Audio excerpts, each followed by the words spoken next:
members of the media to our media center here. It's actually our first live press conference in this room. Previously we had COVID, so we had to do it virtual. I want to recognize the Prime Minister, the Most Honorable Andrew Holness, Minister of National Security, Dr. Horace Chang, Commissioner of Police, Major General Anthony Anderson, Rear Admiral Antoinette Reams-Gorman, head of the JDF. We also have in our audience Mr. Derek McCoy, who is our Attorney General, Minister of Transport and Mining, Audley Shaw, as well as Xavier Main, who is State Minister in the Ministry of National Security, and other support staff from the Army, as well as the Office of the Prime Minister. We will get the ball rolling quickly, and we start with a presentation by Prime Minister Andrew Holness. Prime Minister, sir. Thank you, Minister Morgan. Let me join in saying welcome to the OPM press room. It is our actual first live presentation since this press room was inaugurated. It's very good to see journalists in the physical presence. Good morning, everyone. Good morning, Jamaica. Persons listening overseas on social media. This morning, His Excellency, the Governor General, the Most Honorable Sir Patrick Allen, declared a state of public emergency in the parishes of Clarendon, St. Catherine, and specified areas in the parishes of Kingston and St. Andrew, and a state of public emergency as well in the parishes of St. James, Westmoreland, and Hanover. So there are two separate declarations of states of public emergency. One we consider to be the Southern Crescent, and the other the Western Tri-Parishes. The Commissioner of Police and the Chief of Defense Staff will give details on these declarations. The government, after careful consideration on the advice of the security chiefs, decided to advise the Governor General that it was necessary and indeed appropriate to declare states of public emergency in these areas. We have seen an increase in criminal activities in these areas, and indeed a threat to property and, in some instances, public disorder. It is important to note that we are also approaching the Christmas season. And this will require the deployment of even greater resources, sometimes resources that our security forces do not have. And therefore, the government has to act in a preemptive way. The government has to act in such a way as to maximize the resources that we have to save lives and property from the threats that exist. The underlying threats are such that it will cause an increase in the number of murders and homicides that we see going into the next few weeks. And indeed, we have seen an increase in murders over the last 6 months. What we are seeing with gang activities in these areas is cause for grave concern. Indeed, I have been appealed to by several members of Parliament, including from the opposition, asking for greater assistance in their constituencies as a result of the increased levels of crime and violence.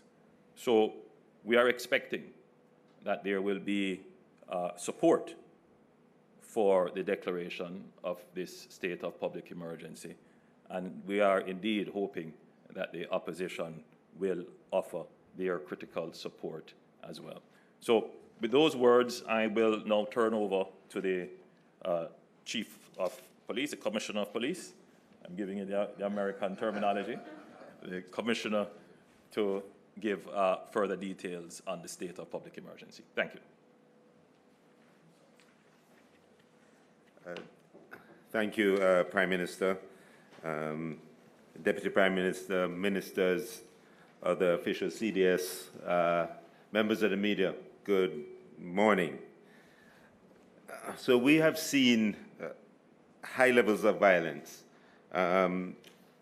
over the past, probably, as the Prime Minister said, 6 months. So as at November the 13th, that was Sunday, we had a total of 1,360 murders in Jamaica. It's really, at that point, an increase of 6.8% over last year. And of that figure, collectively, 10 of the 19 police divisions in that area that the Prime Minister described account for 72% of murders that have happened and 75% of shootings.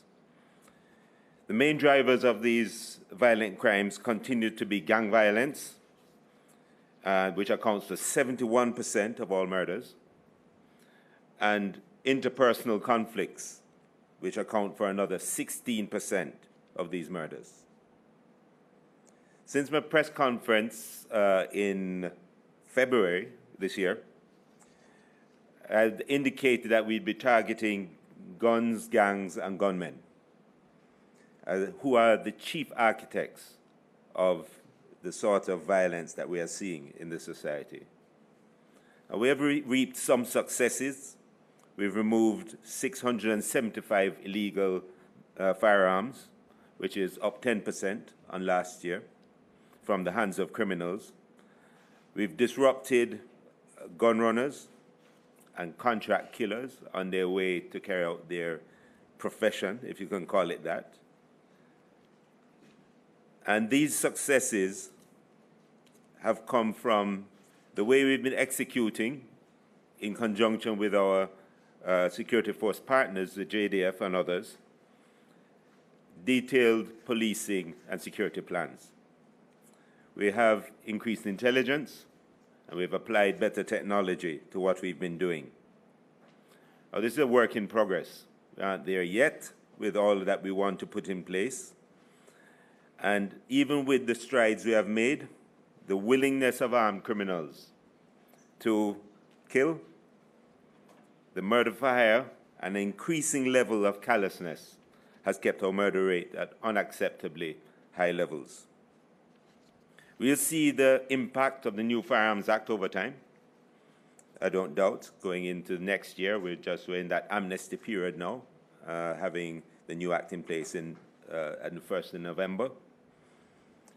And so this act we see as having a significant impact on those people in the whole illegal firearm ecosystem, whether they are the actual shooters and users of firearms, or they are the purveyors of them who support that illegal industry.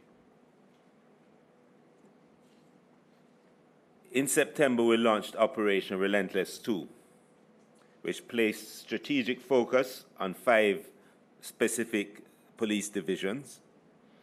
We jointly planned operations and set up joint operations centers to focus on some key flashpoints. Those are 5 specific divisions: St. James, Westmoreland, St. Andrews South, St. Catherine North and South. Now, these operations under Relentless have started the process of giving us some reductions. But these gains are not happening fast enough, and they're not substantial enough based on what is happening in the country and based on the risk and the number of our people who are being killed. Now, although we tend to speak about gains and losses when we're talking about statistics of persons who have been killed, what we're actually speaking about are people's lives.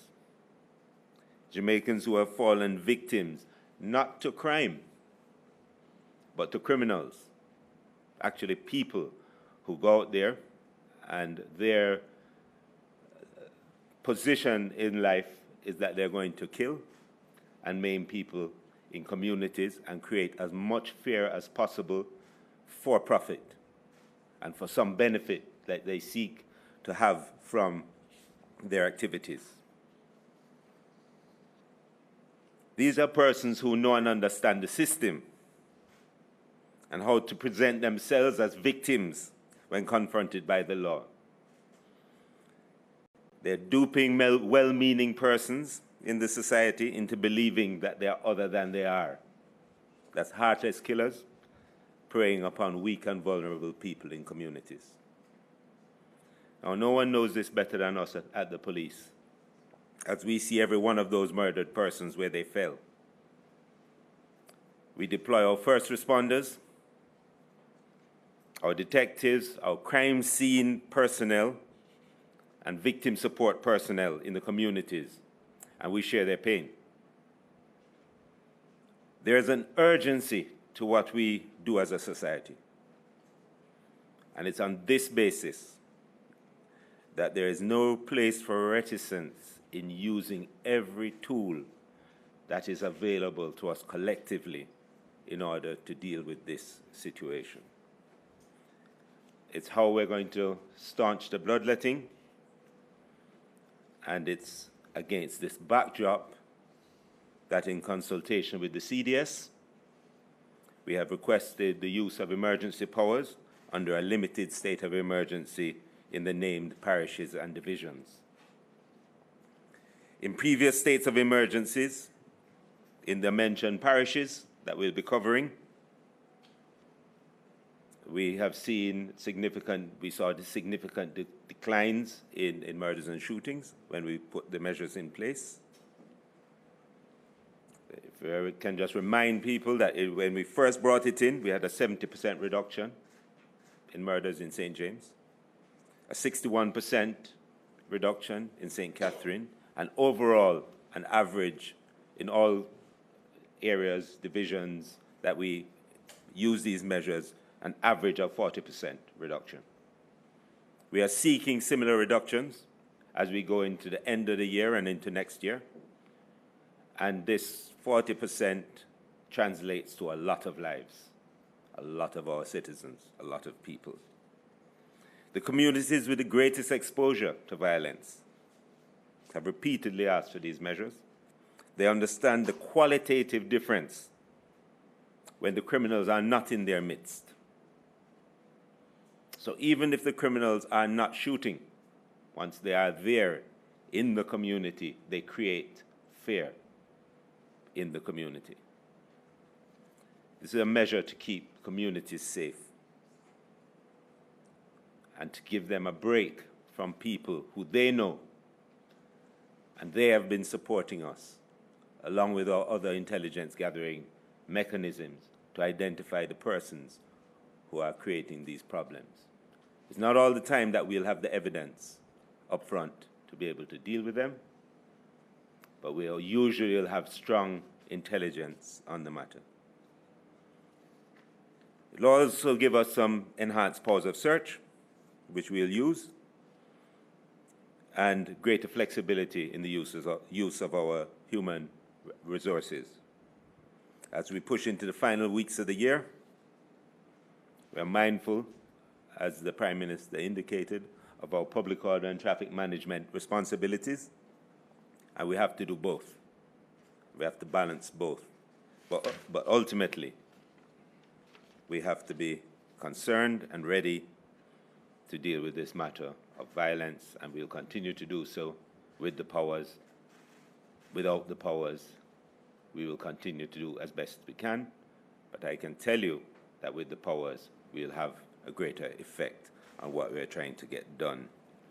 We always ask for the public's assistance when we're carrying out these measures, and the public support for what we're doing.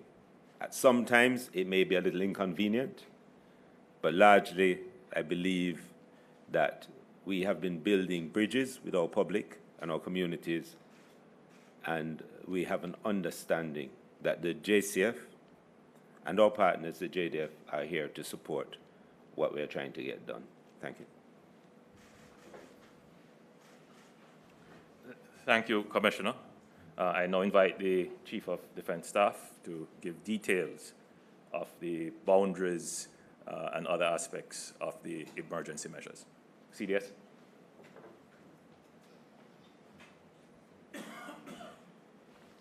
Thank you, Prime Minister.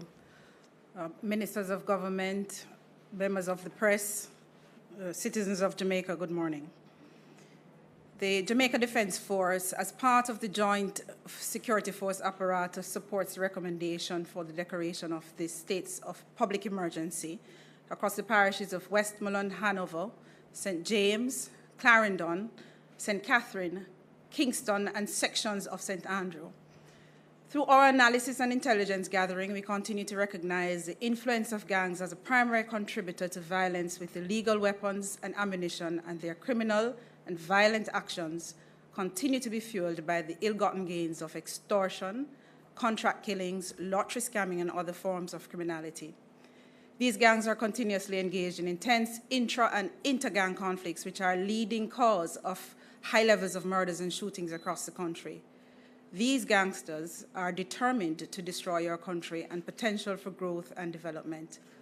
Following the Prime Minister's decision to accept the recommendation for imposition of states of public emergency, it's my duty to inform you that the areas under the state of public emergency shall consist of the entire area of land comprising the parishes of Westmoreland, Hanover, St. James, Clarendon, and St. Catherine within the established parish boundaries, as well as all the police divisions in Kingston and St. Andrew, except for St. Andrew Central and St. Andrew North. The borders for all the states of public emergencies have been published and can be seen on the screen. As always, we acknowledge that persons may be concerned about the implications of internal security operations under the state of public emergency. The law-abiding citizens need not fear the security forces. This SOE is for you. It will ease the burden of criminality in your community. Further, we want to assure citizens that both the JDF and the JCF are adequately trained and oriented to protect the human rights of all Jamaicans. Citizens will encounter various increased operational activities, including but not limited to vehicle checkpoints, mobile patrols, and curfews. These operational activities are not aimed at inconveniencing you, but rather to assist in ridding your communities of criminal elements. Therefore, we ask you, those who live and work in the areas or travel through them, to be mindful and cooperative with the members of the security forces on the ground. I take this time to also ask all citizens, not just those who live in the areas under the now declared SOE, to see these enhanced security measures as an opportunity to join the fight. Guns, gunmen, and gangs are eroding peace in the society, and the fight against criminality should not solely be left to the security forces, but rather a unified effort. You are in the communities, you are witnessing the occurrences, and only through your support will we be able to arrest the situation. Only when citizens share the information and fully participate can we curb the violence in our nation. You can do so by using the JDF tip line at 876-837-8888 or the JCF tip line at 311. In closing, let me affirm that the JDF is committed to its support to the JCF in securing and safeguarding Jamaica and Jamaicans. Thank you. Thank you, CDS. I will now invite the Minister of National Security to make his remarks. Thank you, Prime Minister, Commissioner of Police, Major General Anthony Anderson, Chief of Staff, Rear Admiral Williams Gorman, Minister of Government, members of the media, present Jamaicans listening in at home and abroad. The changing nature of gang conflict in the last 6 months have seen increased number of what we term drive-by shootings, resulting in significant injury and even death to innocent bystanders. This, of course, leads to increased fear in our communities by law-abiding citizens. The random nature of these things and the brazen activity of the criminals, which could be seen as a response to increased dynamic activity of security forces. So they move fast, shoot and run, and therefore less accurately, of course, creating a sense of fear and injuring and hurting our law-abiding citizens. The nature of this activity demands extraordinary measures to protect the lives of our citizens and restore a level of order within our communities. On the advice, of course, of the Commissioner of Police and the Chief of Staff, the Government General has accepted the declaration of a state of public emergency in the areas outlined by the Chief of Staff. The coming into being of the Firearms Act has given the police an additional tool that will be very effective in removing from the community several serious criminal elements who have been acting with impunity for some time. We urge the citizens to cooperate with the police in their efforts, the security forces, in their efforts to apprehend these criminals and rid the community of this kind of criminality.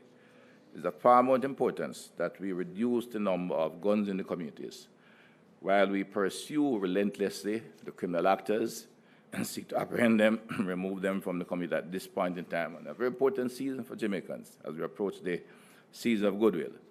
We will look for the guns. We have offered an amnesty. We have seen a few coming in, those in fact that we actually anticipated, guns that were at home and have not been licensed for some time. The criminals have yet to respond in significant numbers, but we'll be looking for them in every corner, in particular in these 10 police divisions we have identified. It's the weapon of choice in inspiring fear and killing Jamaican citizens. We will pursue them and hunt them and apprehend them. The government is committed to utilizing all available tools in our pursuit of disrupting gangs, locking away the dons, and the criminal elements that seek to inspire fear and disrupt the peace and good order for society.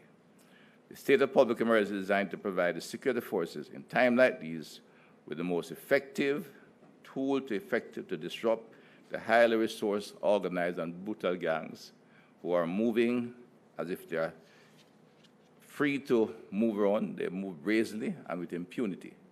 We will stop this.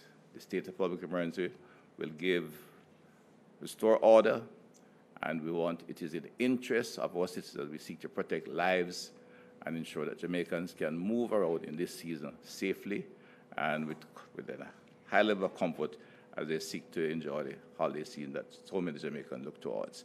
Thank you. Thank you very much, Dr. Chang. First, I want to apologize to members of the media. We were a bit late this morning, not characteristic of us in recent times.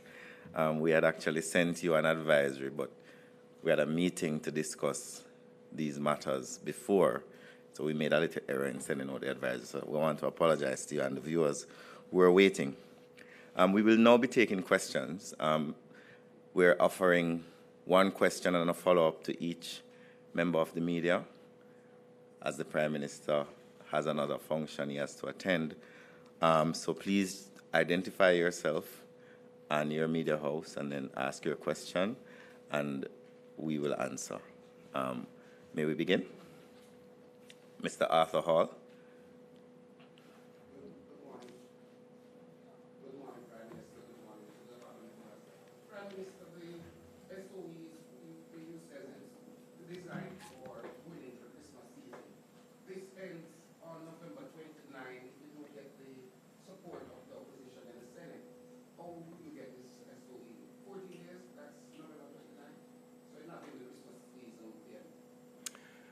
It's a very good question, and thanks for asking. Firstly, any impact on disrupting gangs, taking guns out of the hands of gunmen and criminals, any impact on disrupting criminal networks, any impact on diverting young people from crime and deviant action will not only have an immediate impact during the period of the establishment of the state of public emergency, but it will have a long-lasting impact relative to the length of the initial emergency actions that were implemented. So we expect, as we have seen, that once we have implemented a state of public emergency, there is a residual effect. So we expect that even for 14 days, we will have an impact on murder rates, a positive impact on public order,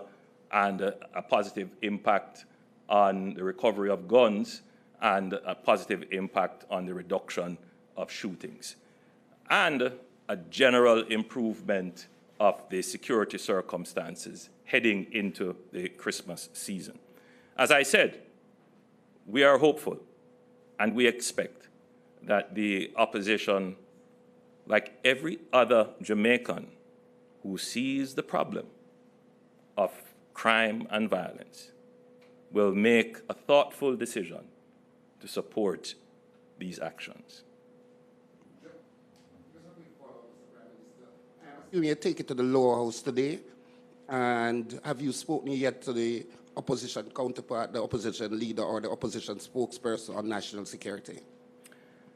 Well, the Attorney General is here, and other persons who are more knowledgeable on the constitutional arrangements for states of public emergency. But as of the declaration of His Excellency the Governor General, the state of emergency is in effect. 7 days following the declaration, we will table in Parliament the regulations, but the regulations are already in effect and will be available for people to scrutinize. I have spoken informally to the leader of the opposition, and we have had outreach to other members in the opposition. Bear in mind what I have said, that I have been petitioned is a strong word, appealed to put some action in place, both by members on my side of the government and members opposite. And indeed, some have expressed the view that the situation warrants a state of public emergency, because there are areas which were, for a year or so, without problems. And then they have seen new gang activities emerging, sometimes gang activities that are not initiated here in Jamaica, but initiated overseas, that have caused a disruptive effect on communities. And they are concerned. I think they have to resolve, when I say they, the members opposite us in Parliament, have to resolve the protection of the lives of citizens over their political positions that they have expressed. Thank you. Thank you, Prime Minister. We will now take another question. I think that's Edmund from the Gleaner. Yeah, thank you very much. Good morning, everyone. Question to Dr. Chang. Earlier this year, I think it was in February, sir, you spoke in Parliament and you mentioned the impact that illicit money coming into the country was having on the economy, the society as a whole. But in particular, you pointed to the construction sector, where you said that ill-gotten gain is being used. And you also mentioned that 3 agencies and law enforcement agency, MOCA, CTOC, and the Financial Investigation Division, have been conducting investigations. You said you were expecting some positive results this year. Can you give us an update on that as to what is happening? And just to ask a question in relation to the SOEs, you mentioned earlier that that is Ms. Weems Gorman, that you will ensure the human rights of Jamaicans. Can you just elaborate on that a little more and give us even greater assurance? Because I've seen in the past where situations have arisen where complaints have been made and action has been taken against the state. Could you just give us some more assurances as to how this will be guaranteed? Thank you. Thank you for the question, not direct SOE, but yes, the agents of government indicated have been working at not only apprehending, but in fact seeking to forfeit a certain amount of the ill-gotten gains of major criminals in Jamaica. I think at this point in time, the government of Jamaica, through the Financial Investigation Division, therefore the Ministry of Finance, is in the possession of well over $2 billion worth of real estate. There have been 2 significant cases in newspaper recently reflecting the work of the security forces. The cases, by their very nature, takes time, and that's what the public have to understand. Bear in mind now you are hitting criminals with significant levels of resources. They hire the best King's Counsel. to defend them and to challenge the legislation along. So what is happening now is not only execution of the implementation of the legislation, but also setting the kind of precedents that our court demands. And therefore, you go through significant, lengthy trials. But it's progressing. We have, in fact, acquired, as I said, a significant amount of property. I don't have a figure on the cash that has been recovered, but that also has been significant. And that work continues because in the medium term, the disruption, apprehension, and removal from society of the criminal organizers, they are the ones who do damage even more than the young men who they hired to pull the trigger. Fear is inspired by those who pull the trigger, and the police will track them down and apprehend them and detain them. But we have to maintain vigilance and find the resources and time to remove from society the organizers, the ones who sell the drugs, buy the guns, and distribute it and influence to our young people, young and vulnerable Jamaicans. So that work continues and will intensify as we go along. Thank you.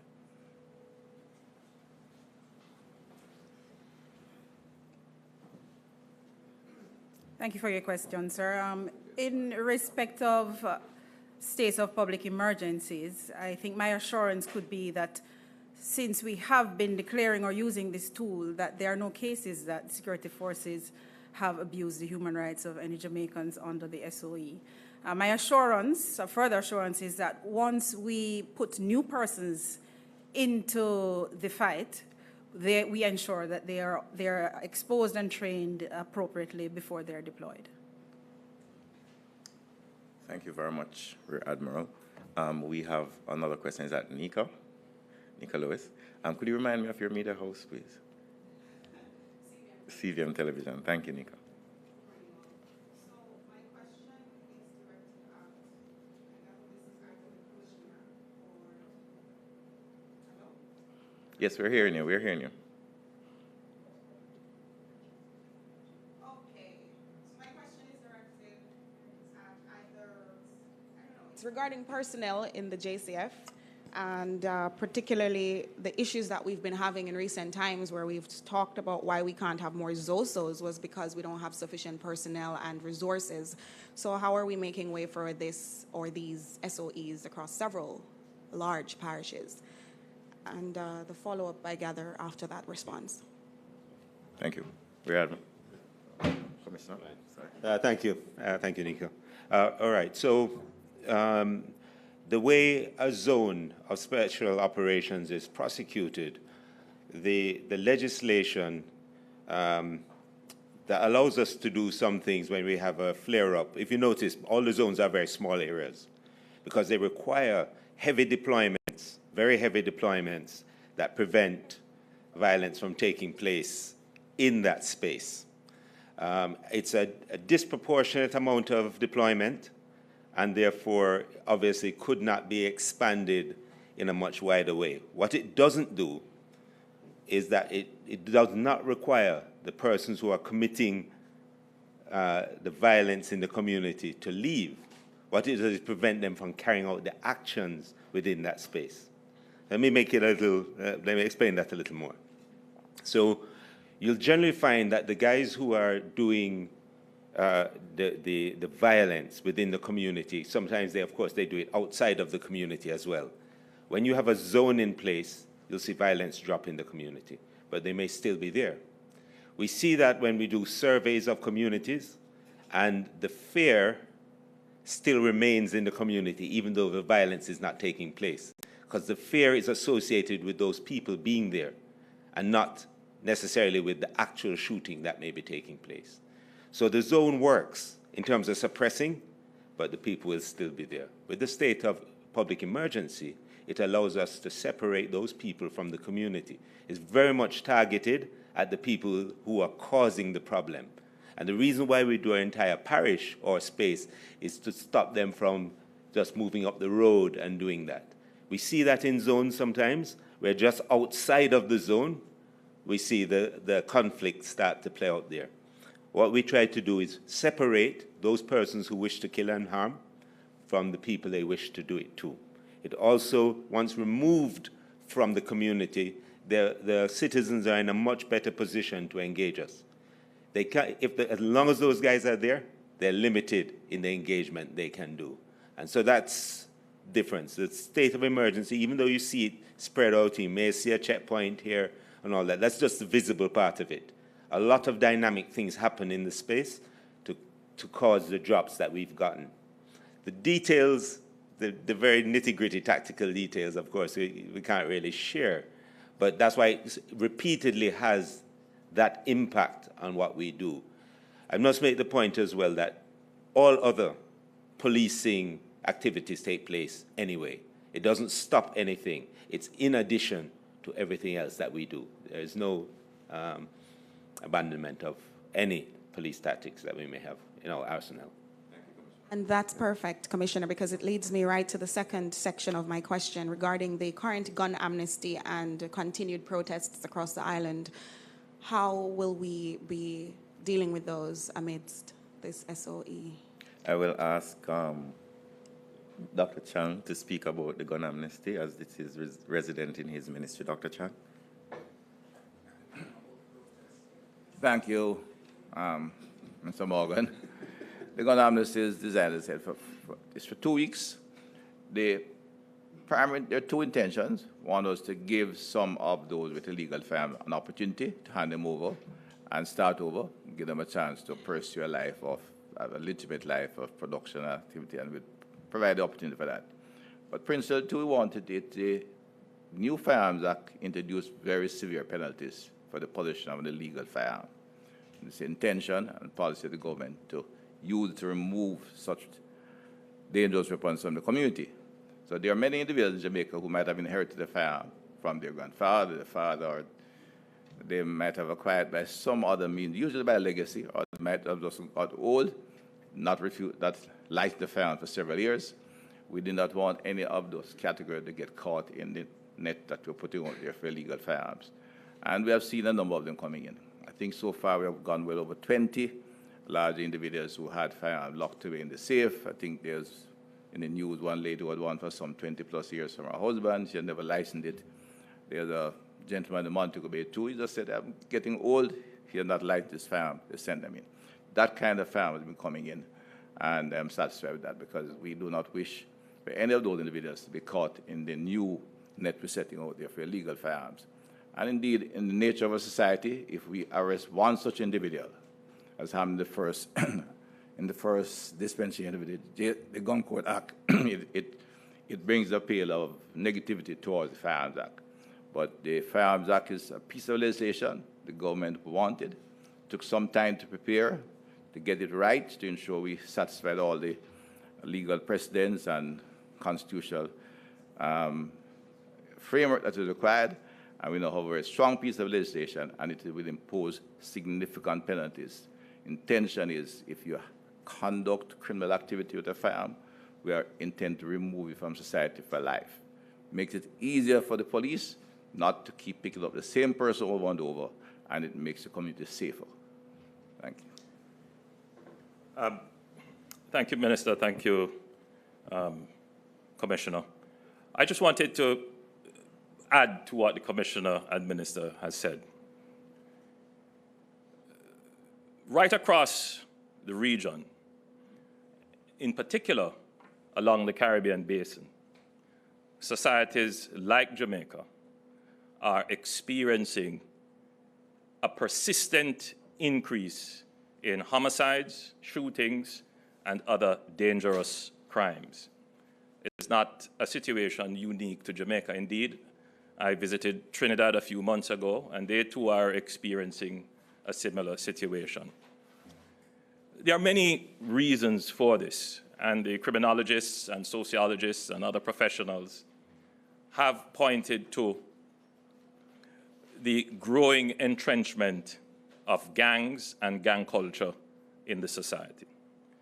They have also pointed to the ease of access to firearms, and they have also pointed to the parallel trade in narcotics with firearms. Jamaica is experiencing all of these. It is not a problem that has existed for 5 years, for a decade, for 20 years. We have been experiencing this problem for over 40 years. What has changed is that the gangs have morphed into intelligent organizations, meaning that they are scoping the environment. They are paying attention to the strategies of the police force. They are consolidating information to make decisions. And they are hierarchical. They have networks. They have leadership. They have deliberate recruiting mechanisms. They have deliberate trade mechanisms. They have deliberate mechanisms to launder their ill-gotten gains and to establish legitimate operations. And they have deliberate strategies to infiltrate public entities and public officers, to corrupt them, to facilitate their illicit activities. And the gangs are supported by what you could call auxiliary services, hitmen, guns for hire, people who hide guns for them.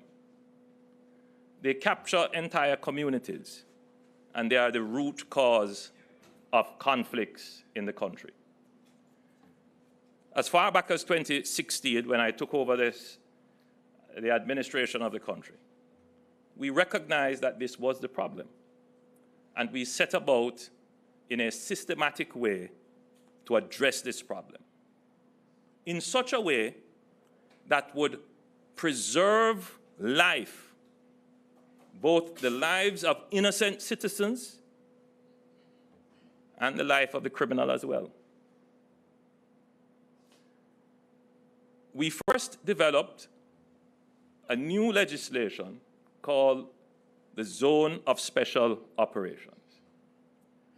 That legislation was designed to support peacekeeping operations in communities in conflict. It was a resource-intense strategy. We identified the top 20 conflict-torn communities defined as having an increasing number of murders and a number of murders over and above the average in the country. It requires significant static policing or policing that requires heavy presence. So you would see upon entering a zone, depending on the phase that that zone is in, you would see checkpoints, you would see patrols. But that is also supported by a social intervention strategy. So I want the country to understand that we have had significant impact using the zones of special operations. In fact, all the communities in which we have declared zones of special operations, all of them have seen significant reductions. The people there are happy, they are satisfied.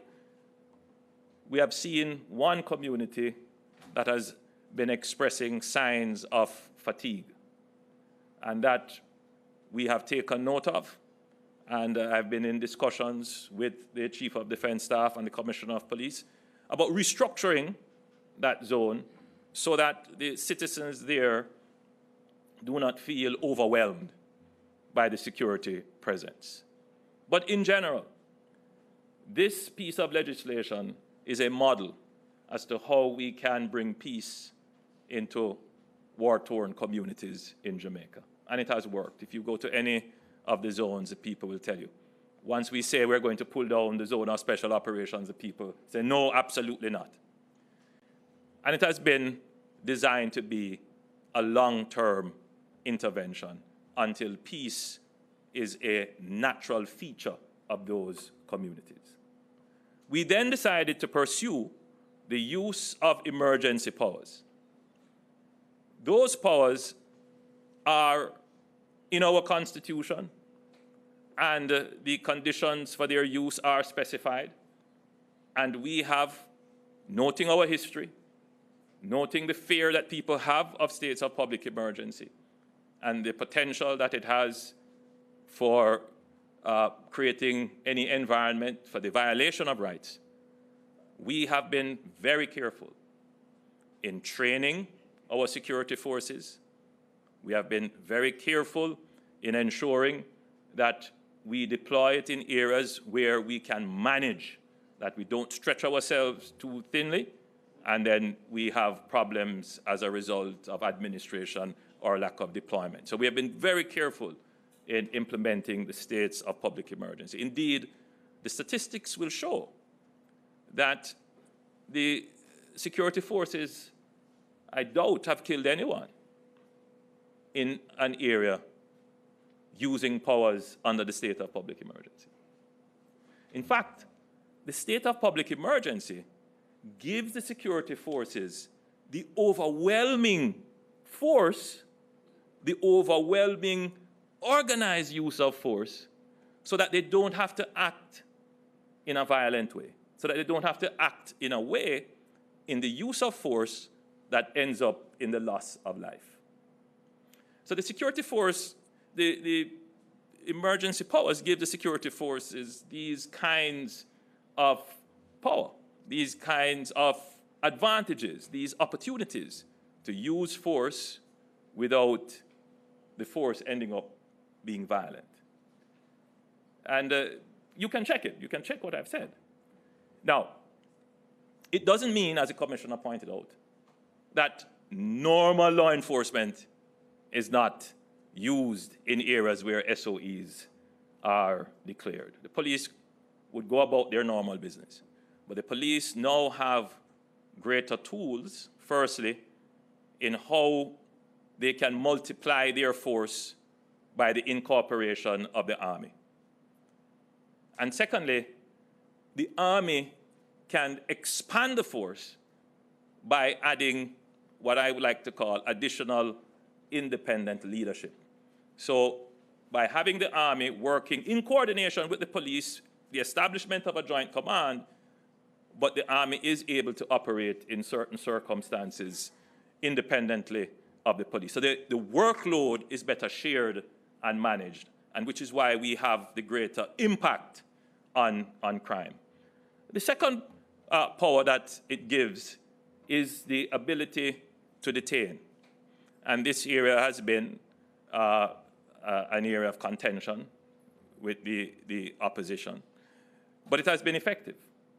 And in this SOE, we're now looking to strengthen the powers for search, because we need to take this opportunity to find and disarm gunmen of their weapons. So the state of public emergency gives our security forces greater strategic power over the use of their resources. So not only can we do static operations, as we do in the zones of special operations, which are intensive to have soldiers and policemen stationed at one place, ensuring that a gunman over here doesn't shoot at innocent civilians over here. We now have the ability to operate dynamically.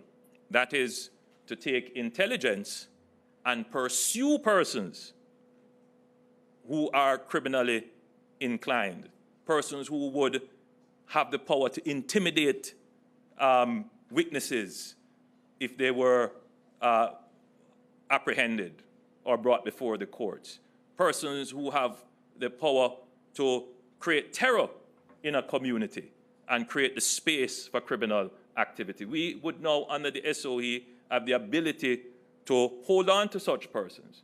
But this is not arbitrary. And I think this has to be stressed. This government does not believe in the arbitrary use of power. States of public emergency before, particularly those in the 70s, had a high level of arbitrary use of power that was not subject to oversight. And so we have crafted the use of these powers in such a way as to ensure that ultimately we can say we have protected the life and the other rights of our citizens. And that's very important to note. So I just thought I would give this clarification so that the public can understand what it is that we're doing. Thank you very much. I think, Nika, your question intimated the impact on the amnesty of the SOE. I think Commissioner of Police can clarify that one.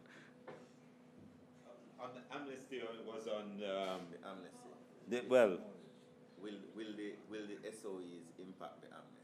Well, remember, so the amnesty doesn't stop you from being charged for a firearm. No, what it does is allow you to carry it in.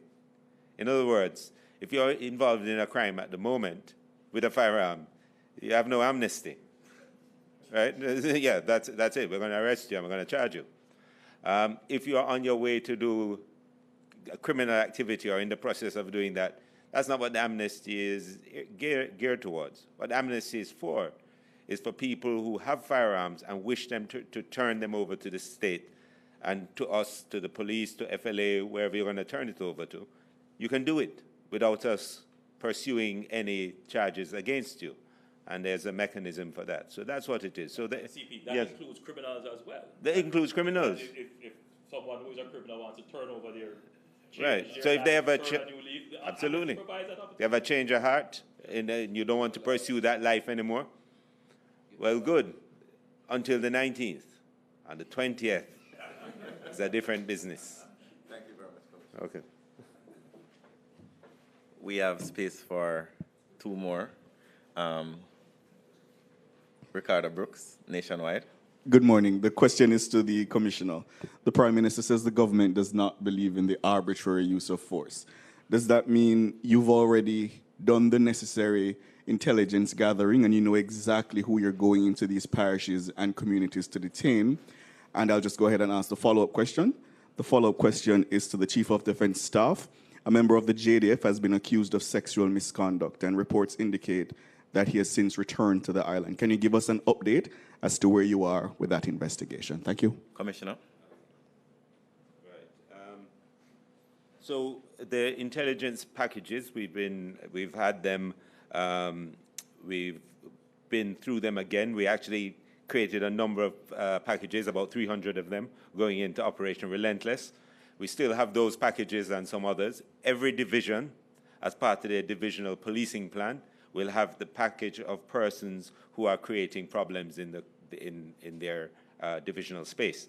Now, there are two sets of persons. There are those who are wanted or persons of interest in a matter. There's some sort of statement, there's some evidence, something's on a file. There are another set of people who are actually doing killings as well, who have not made those mistakes as yet. They will. But they're out there killing or influencing killings because they're not pulling a trigger themselves. But we know who they are, and we have intelligence packages on them. Under the emergency powers, both of those sets are vulnerable, and yes, we do have significant intelligence packages. Now, it doesn't mean that those are the only persons who may be detained, depending on somebody's direct actions or whatever happens on the ground. There may be a few others.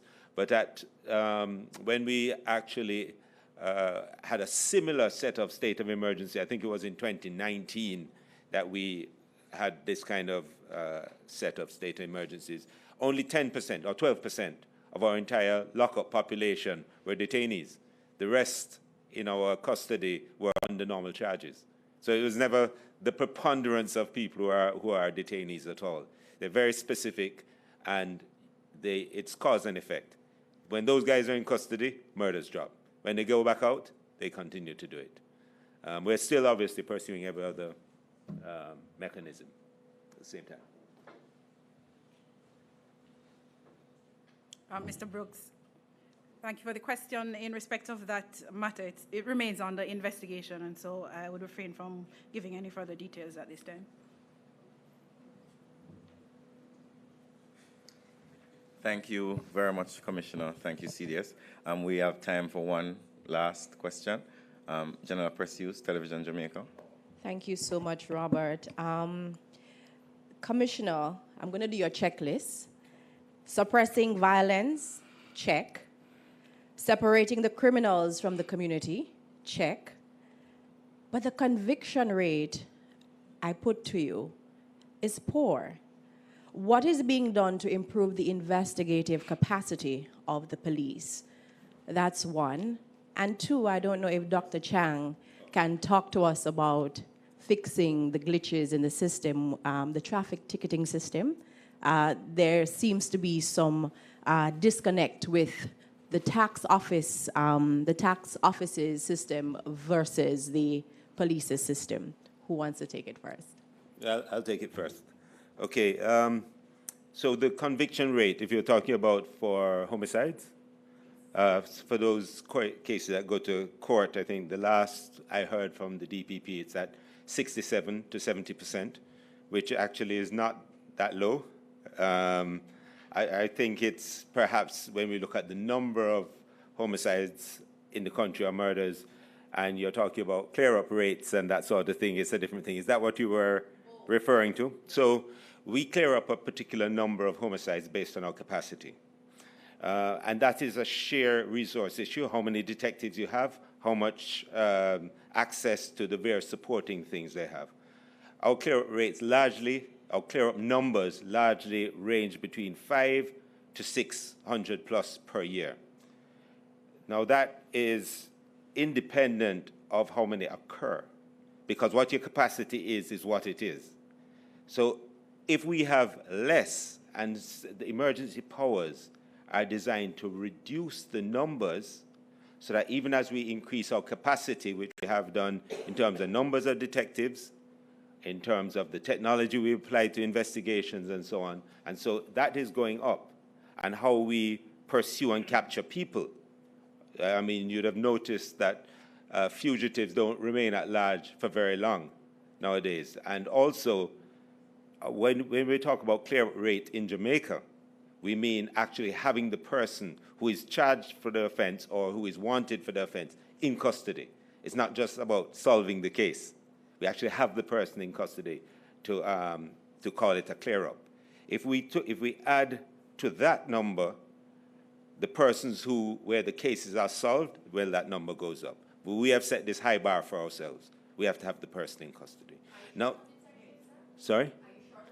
Well, no, what has happened is if we're going to treat it, the number of detectives, as other countries do, then we would be talking about 4 or 5 times the number of detectives.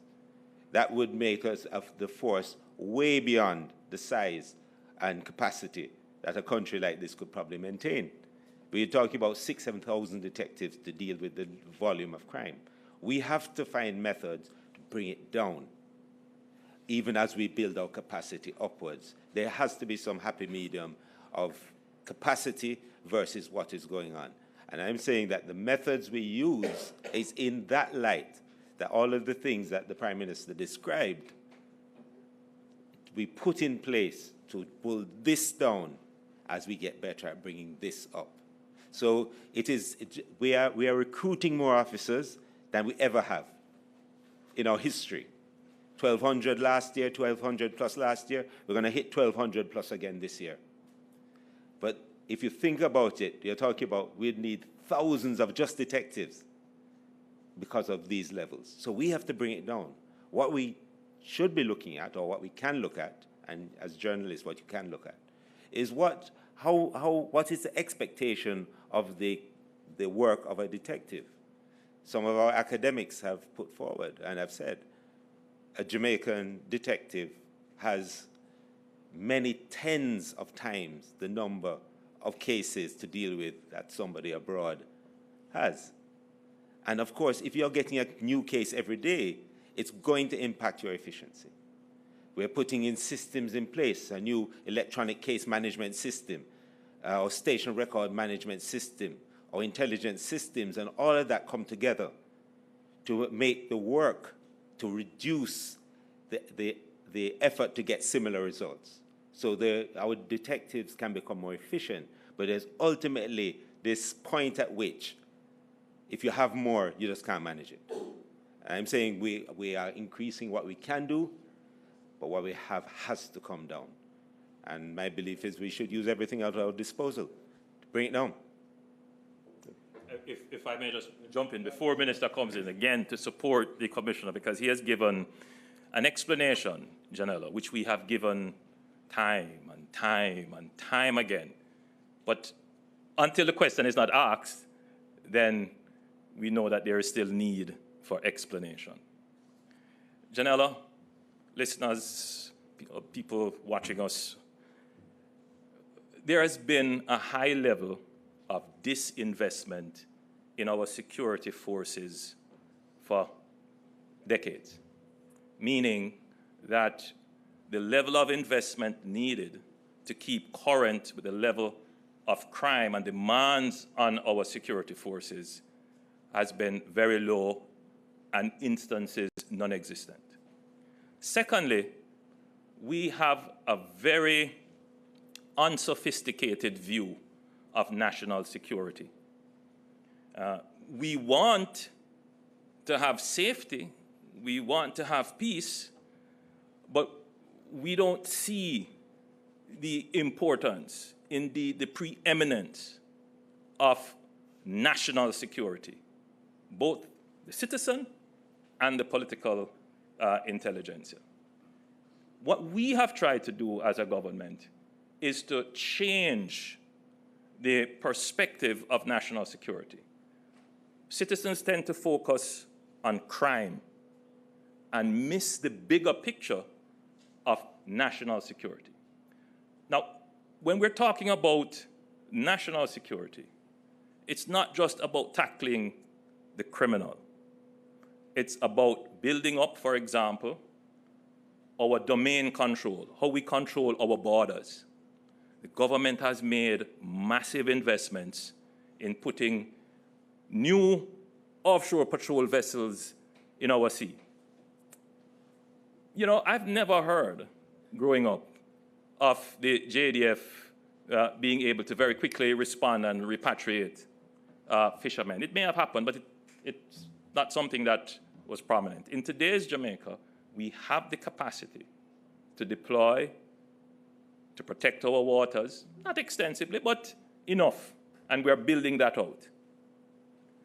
We have invested heavily in building up our intelligence and communications.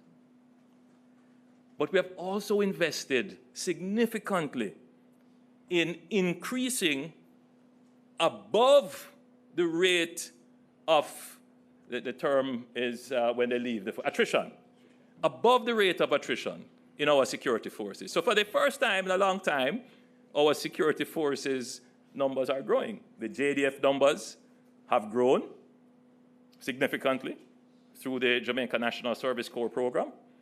And the Commissioner of Police has implemented a new strategy to grow the force. When I speak to the opposition parliamentarians who express reservations, reluctance on the use of the SOEs, they point to more police. We need more police on the ground. We need more boots on the ground to do the static and dynamic operation to deter the criminals. But where are they going to come from? The process of training is not an overnight process. And then, yes, we could, within a year or two, have significant increases in the number of policemen. But the impact, which goes to the question that you asked, General, which is so important, it takes about 5 years for someone to garner the skills to become a detective. And when it is that you have sometimes 1,500 murders to deal with a larger number of shootings and other crimes, if you look at the number of detectives in the force relative to the caseload that they carry, the answer cannot always be, we need to increase the number of detectives. What the Commissioner is saying, we need to implement strategies to reduce the number of cases. And that's what we have been arguing. We have been saying this over and over again. The level of crime in our country is over and above the capacity of our regular law enforcement. It is not a situation that is unique to Jamaica. Many island states have not looked at national security in the sophisticated way that they needed to over the last 30 years to make the investments in intelligence gathering, communications, transportation, border control, investment in the training of our security forces, and in the training of the officers of the security forces. Now we are doing that. But it takes time to build the capacity. What do we do in the interim? In the interim, it is clear that we have an emergency. Even war-torn countries have a murder rate less than Jamaica. And we have, as a people, we have to recognize that the murder rate that we have, the level of violence that we have, the level of public disorder that we have, the level of trying to challenge the state, it is unusual, it is abnormal, and it is destructive. But there is another dimension to this.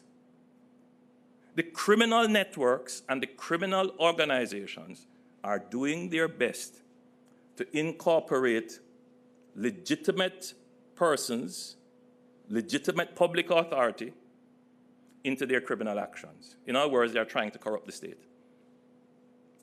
And many of them are using tactics to drive fear in the public. Drive fear in the public and drive fear in communities. Now, when we start to see criminal organizations operating in that way, then they are beginning to transition out of being criminal operatives to trying to influence government policy and outcome.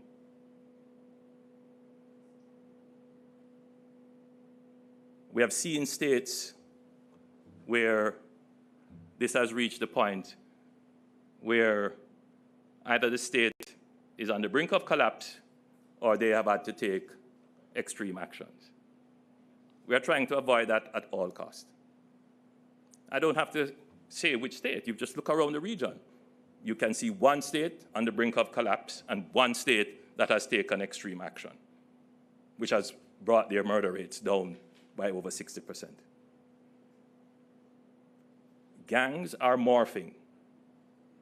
They are trying to influence legitimate civil and public organizations. They are corrupting the state. We cannot sit by and do nothing. We wish the opposition would see this because our Constitution requires that they participate. We would really hope that they support it. But let it not be said that the government did not act, and act justly, judiciously, with sufficient care for the people. Thank you, ladies and gentlemen.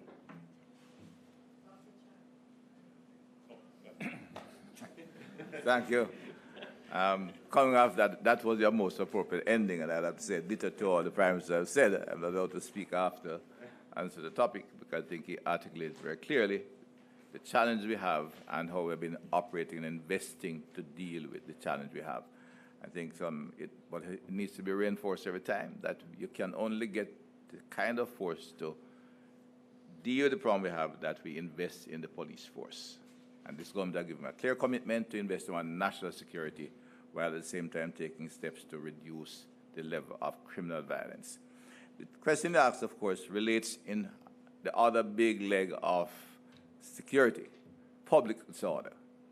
And a ticketing system, the traffic ticketing system, is actually fundamental to this because public order depends on an effective enforcement system, and for public disorder, an adequate ticketing system is crucial.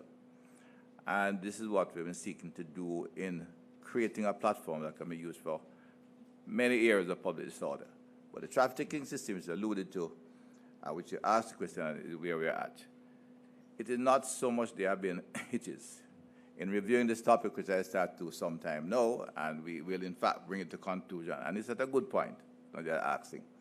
There was identified 21 points of interface, manual interface, in getting a traffic ticket issued by police through to the tax office, through to the court system, and then to the Island Traffic Authority, and if necessary, back to the police without warrant to take them back to court. The attempts to do so to make that system efficient, which meant putting in place a software system to manage that system, because clearly even before the dramatic inflation, judges had a problem just writing up warrants after warrants for a $2,000 ticket. And therefore, the miscreants, the indisciplined ones, saw this and took advantage. They just never went to court. Warrants were not being issued. Underlying it, of course, there were some level of inefficiencies, we admit, which we are correcting. I go back very quickly. Remember that the first time a ticketing system was mentioned to be automated, the time we used automation then was in 1986, thereabouts, when the then Minister of Transport, Sir President Charles, alluded to it. It went dead when he moved from that ministry. And we came back in 2009, and then Minister acquired a traffic ticketing management system. It was never implemented fully because we ran into roadblocks in ensuring that all the agencies were connected. There are four agencies involved: police, the Ministry of National Security, tax office, and the court system, and Island Traffic Authority. 5 agencies. And to ensure efficiency and smoothly, had to connect them smoothly. The history of our government that we operate in silos, and breaking the walls was my first challenge. I think we have done that now, and we have in fact upgraded the existing TTMS system, but you'll understand if it was acquired in 2009, it is now old. That was part of the challenge, which of course, when they brought to our attention a little bit later when they started the work. Because, you know, there's a legacy issue. There was an easy way to, and it's still being said out there, easy to say the taximen running up and down who accumulating tickets were owned by police officers. Police officers were doing the job. They're just allowing people to run wild and run on the sidewalk, hit down people, knock vendors off the street, scare everybody off the road, driving down Redders Road in 4 lanes when they're ready and it's rush hour. That's the easy legacy to go. And of course, the point of first contact is always the police. So it's easy to blame the police. And while they're not perfect, they didn't own all the taxes. And now we have gone to the point where we have identified the problem, and we have acquired the required software to make the process smooth. We are issuing tickets. In fact, while it is looked at by members of the opposition, it was, I don't know, we did all the field operations, because when you begin to issue tickets for court, it's important it works right. We're not criminalizing people, and you can make that inefficient and careless. We went through all the field testing, got the right machines, and we put 72 on the road to field test it. And of course, the men have in fact reacted very positively. Young police officers issuing the tickets. I think they did 72,000 within a 4-month period with the machine involved. And we have been able to upgrade the software so there's a smooth transfer. The excuse being given now is not correct. Recently, we gazetted the printed ticket. That's part of the law. It had all the information, then we realized it had to be gazetted because the original ticket form was gazetted sometime before, and to be effective and be accepted in law without question, that too had to be gazetted. That's all in place. So the information now flows from a handheld smart device by the police. And their device, the police don't have the smart check system as well. So you get information on the driver and the car, if it's stolen, if he's involved in a criminal activity. But for ticketing system, it goes to the tax office. And if they pay up and they can pay online, it ends. If not, it goes to the court's office, where after, I think, 21 days, the courts issue a warrant that the police will execute and then brought to court. And if they have an error or they have breached the law that gives them demerit points, it's recorded. And the Island Traffic Authority retains that for future use at their discretion. But the process is running smoothly, is running effectively now. We are acquiring the additional machines to ensure that the PSTB division from which the police force will have adequate number of machines across the island. And the process itself, as we digitize the police force, is becoming easier. You'll be able to get a good smartphone and use it. as a police officer, of course, with the appropriate firewalls and software connection. So we are there. We have on a program to digitize the entire process of the policing operations. And they are doing a fantastic job from the station management record system, which I've alluded to. We are replacing the big books, and it's not the public is some of the big one in the station got room, but there are some 16 of them or more. All of them are replaced with a digitized system, which is running very smoothly on our improvement project, and we expect to have all of that activity in the 21st century very rapidly. So the ticketing system is now operational effectively, but there's a backlog of tickets which we have to deal with separately, and we are in fact dealing with that. And you'll hear complaints on that. But for the new year, we'll have good public order. Thank you. Thank you, ladies and gentlemen. Thanks to the Prime Minister, CDS, Commissioner of Police, Dr. Chang, members of the media, members of the executive, members of the police force, and also to our listeners and viewers online. Thank you very much for joining us. Have a wonderful and safe day.